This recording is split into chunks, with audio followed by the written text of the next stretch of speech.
Hallelujah. सबको जय मसीह की।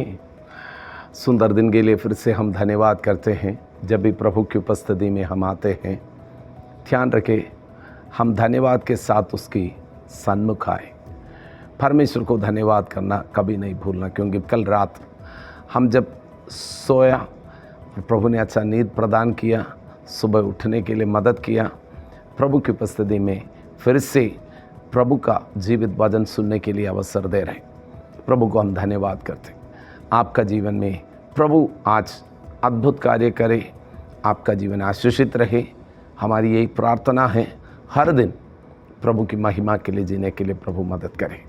आज हम वचन में देखेंगे उत्पत्ति की पुस्तक, उसका 16वीं अध्याय है, उसका 13 और 14 पद हम पढ़ेंगे। तब उसने यहोवा का नाम जिसने उससे बातें की थी अतायल रोई रखकर कहा, क्या मैं यहाँ भी उसको जाते हुए देखने पाई और देखने के बाद भी जीवित रही। इस कारण उस कुएं का नाम लहरोई कुआं पड़ा है। वो तो कादेश और बेरेत के बीच में है। यहाँ पर हम बाइबल में देखते हैं यल रोई, इसका मतलब परमेश्वर यहाँ पर भी मुझे देखा है। हजीरा नामक अब्राहम का पत्नी सारै का दासी था। हम उसका स्टोरी जानते हैं।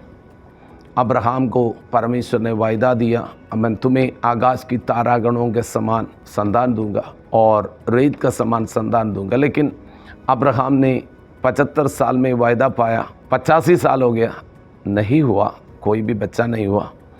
तब सारा अपना बच्चों को देने का समय उसका बीत चुका है। तो सारा ने बोला, अब मैं तो बच्चा नहीं दे सकता, एक काम करें, हमारा वंश बढ़ाने के लिए आप मेरी दासी हजीरा का पास जाए। वैसे अब्राहम अपनी पत्नी सारा की बात सुनकर हजीरा के पास गया। उसका द्वारा हजीरा गर्भवती हो गया। जब हजीरा अब्राहम के द्वारा गर्भवती होने के बाद हजीरा का स्वभाव में परिवर्तन आया। हजीरा को लगा अब तो मैं मालिकिन बन गया। तो हजीरा सारा का विरोध में कुछ बातें लगने लगे और सारा उसको देखकर परेशान हो गया। सारा उसके ऊपर थोड़ा काम, ये मालिकिन है, तो सारा थोड़ा उसका साथ व्यवहार करना थोड़ा कठिन होने लगे। तब उसका कठिनाई का कारण क्या होते हैं, हजीरा उस घर छोड़कर चला जाता है। तब परमेश्वर का स्वर्गदूत उससे रास्ते में मिला। हम यहाँ पर देखते हैं हजीरा से उस मुलाकात करते, उनसे बात करते हैं, उनको बोलते तू कहाँ से आते। अब हम उसकी 16वीं अध्याय हम देखते हैं, उसका 7वीं पद से, तब यहोवा के दूत ने उसको जंगल में शूर के मार्ग पर जल के एक सोते के पास पाकर कहा, हे सारे की दासी हजीरा, तू कहाँ से आती और कहाँ को जाती है। उसने कहा, मैं अपनी स्वामिनी सारे का सामने से भाग गई हूँ। यहोवा के दूत ने उससे कहा, अपनी स्वामिनी के पास लौट जा और उसके वश में रह। और यहोवा के दूत ने उससे कहा, यह भी कहा, मैं तेरा वंश को बहुत बढ़ाऊंगा, यहाँ तक कि बहुतायत के कारण उसकी गणना ना हो सकेंगे। हजीरा को वापस अपनी मालिकिन की, स्वामिनी की अधीन में रहने के लिए स्वर्गदूत बोलते। यहाँ पर एक बात मैं बोलकर आगे बढ़ूंगा। जब भी आप किसी प्रभु का बच्चा कहीं से किसी, अब आप चर्च में जाते हैं, किसी के साथ कुछ बातें हो जाते हैं, वहाँ से भागना नहीं।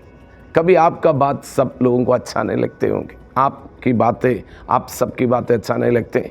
आपका पास्टर ने कुछ बोला, वह बातों को आपको अच्छा नहीं लगा, तुरंत वहाँ से भागना नहीं। तो आपका जीवन के अंदर आपको समझना है, एक सबमिशन, एक अधीनता आपका जीवन में आशीष लेके आए। इसमें यही बात है। हजीरा वहाँ से भागेगा, उनका जीवन के अंदर परमेश्वर की जो आशीष उनका जीवन में आना है वो आ ही नहीं सकता। She is going away. मुझे लग रहा है हजीरा जाते जाते फिर आत्महत्या करने का विचार आ सकते हैं, क्योंकि अब तो कहाँ जाएंगे, जा रहा है, कोई लक्ष्य नहीं है, कहाँ पर जाएंगे। अपना जीवन में परमेश्वर ने कहीं पे रखा है, बी देयर, आपकी आशीष वहाँ पर आ जाएगा। मैं यहाँ पर देखते हैं हसीरा का जीवन में, हसीरा वापस जाने के लिए तैयार हो गया और जाते हैं। वो बातें हम बाद में बाइबल में हम देखते हैं, लेकिन यहाँ पर हसीरा कहते हैं, अरे मैं जंगल में, मरुभूमि में जहाँ पर था परमेश्वर वहाँ पर भी मुझे देखा है। हालेलुया। तो मैं आपको बोलना चाहता हूँ, आप जहाँ पर भी जाते हैं परमेश्वर आपको देखते हैं। परमेश्वर आपका हर परिस्थिति में, आप परमेश्वर से दूर भागते हैं या अपनी चर्च से दूर भागते हैं या आप अपनी पास्टर से दूर भागते हैं, परमेश्वर आपको देखते हैं। लेकिन परमेश्वर बीच बीच में आपको शायद बोलते, हजीरा को बोला हुआ परमेश्वर आपको भी रास्ते में बोलते हैं, गो बैक, वापस लौट कर जाए। हमें उसकी अधीन में रहने की कोशिश करें। मेरा प्रियो, सबमिशन इज वेरी इंपॉर्टेंट। आप दूर भागना नहीं, आपको परमेश्वर बहुत प्रेम करते हैं। जहाँ पर आपको परमेश्वर ने रोपा है वहाँ पर आप फलदायक बनना है। यहाँ पर हजीरा को बोलते हैं, तू तेरा वंश बढ़ेगा, मैं तुम्हें आशीष करूँगा, तेरा वंश अनगिनत हो जाएंगे। मैं आपको बोलना चाहता हूँ, जहाँ पर परमेश्वर आपको रोपा है वहाँ पर आपको परमेश्वर एक आशीष रखा हुआ है। परमेश्वर आपको हर परिस्थिति में देखते हैं। नया नियम में आते हैं, हम देखते हैं, हम जो मनुष्य परमेश्वर से दूर भागते लेकिन परमेश्वर उनको मिलते हैं। मैं इस वचन को पढ़ रहे थे, हजीरा की जो वचन पढ़ रहे थे, मेरा मन में आया यूहन्ना रचित सुसमाचार उसका 4 अध्याय में एक सामरी स्त्री का विषय में हम देखते हैं। सामरी लोग यहूदियों से बहुत दूर है। सामरी लोग यहूदियों का साथ संबंध में भी नहीं है। सामरी यहूदियों का नज़रों में सामरी लोग थोड़ा सा नीचा जाति का लगता है। लेकिन यीशु मसीह इस धरती पे आया। यीशु, सामरी स्त्री जो कुएं में पानी लेने के लिए आया, वहाँ पर यीशु मिला, मुलाकात हुआ। आमीन। सामरी स्त्री का साथ यीशु बात करते हैं। सामरी स्त्री एक बात बोलते हैं, मसीहा आएगा तब सब बातें हमें सिखाएंगे। यीशु मसीह ने कहा, वो मसीहा मैं हूँ। मेरा प्रियो, आपका जीवन की टूटापन, आपकी जीवन की लज्जा की अवस्था, आपका न जीवन के अंदर आप प्रभु से दूर है, निराशा की अवस्था में आपको लगता है मुझे कोई ध्यान नहीं देते हैं, परमेश्वर आपको देख रहा है। परमेश्वर का नज़र आपके ऊपर है। He is looking you. आपको प्रभु प्रेम करते हैं। मैं आपको बोलूँ, वो सामरी स्त्री का जीवन में प्रभु मिल गया। उनका जीवन में जो उसका पहले वाला ज़िंदगी थोड़ा सा खराब दिखने में, 5 पति कर चुका है, अभी जो है वो पति नहीं है। ये सारी बातें प्रभु उनसे बोलते हैं। मैं बोल रहा हूँ, हम जंगल में कुएं के पास कोई नहीं है, लेकिन मेरा यीशु अकेला उनको वहाँ पर मिलते हैं और उसका जीवन को रिस्टोर करते हैं। उन्होंने अपना जीवन में आनंद पाया, मसीहा मिल गया, जीवन में सब कुछ मिल गया। वो सारे शहर में जाकर सबको बोलते हैं, मुझे मसीहा मिल गया, मैं जिसका खोज में था मिल गया।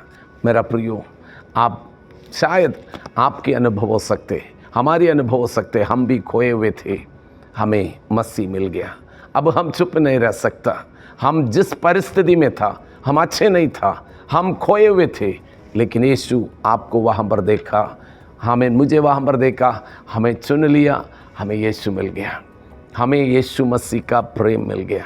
अब हम उसके अधीन में रहकर, उसके वचन में रहकर, हम बहुत जातियों के लिए आशीष का कारण बनने जा रहे हैं। मैं विश्वास करता हूँ आपको मसीह ने देखा है, आपको मसीह पा लिया है।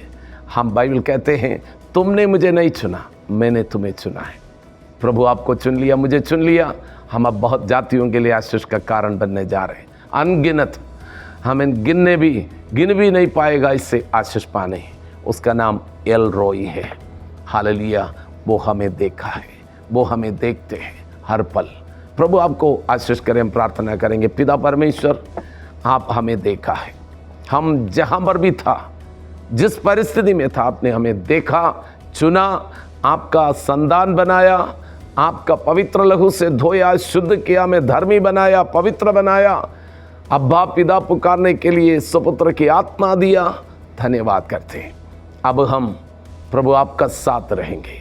बहुत जातियों के लिए हमें आशीष का कारण, अब हम बढ़ने जा रहे हैं। फूलों फलों और पृथ्वी में भर जाओ प्रभु यीशु मसीह का नाम से। ऐसे एक आशीष में सबके ऊपर रिलीज करते हैं। पवित्र आत्मा मदद करे यीशु मसीह का नाम में, आमीन। प्रभु हमें बहुत बहुत आशीष करे। God bless you.